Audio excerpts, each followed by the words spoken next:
Il y avait Rhys, jeune, riche, propre sur elle, vivant dans une villa où les rideaux coûtent plus cher qu'un loyer moyen. Et puis, il y avait Eros, un bad boy tatoué, paumé, tout droit sorti d'un rêve humide d'adolescente. Elle reçoit des menaces. Il est engagé pour la protéger. Vous connaissez déjà la fin? C'est normal. Ce film ne veut pas vous surprendre. Il veut juste exister. Les premières images avaient un charme. Jolie lumière, musique douce, tension promise. On se disait, allez, peut-être que non. Et pourtant, les attentes autour du film étaient oh là. C'est une adaptation d'un roman Wattpad. Et quand Wattpad rencontre Netflix, ça donne souvent même recette, plus de filtres. Chloé Wallace, jeune réalisatrice, aurait pu subvertir le genre. Mais non, elle l'a servi tiède. Car le scénario et l'intrigue, c'est un peu comme un plat micro-ondé. La forme est là, le goût, un souvenir. L'histoire se traîne, les dialogues suintent la platitude. Les rebondissements tombent à plat. Et franchement, à la moitié du film, on a deviné la fin.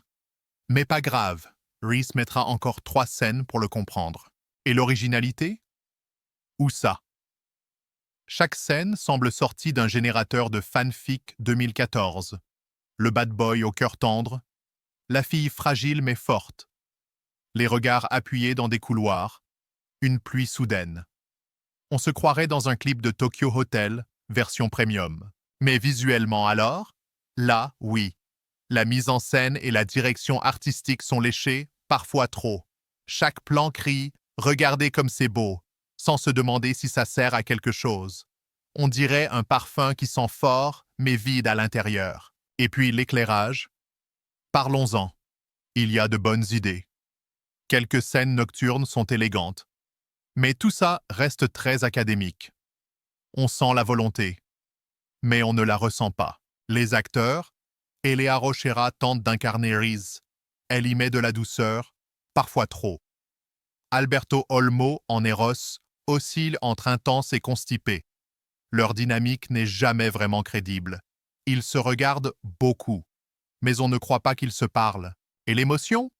On attend un frisson, une tension, un message, et ce qu'on obtient, une citation Pinterest mal digérée.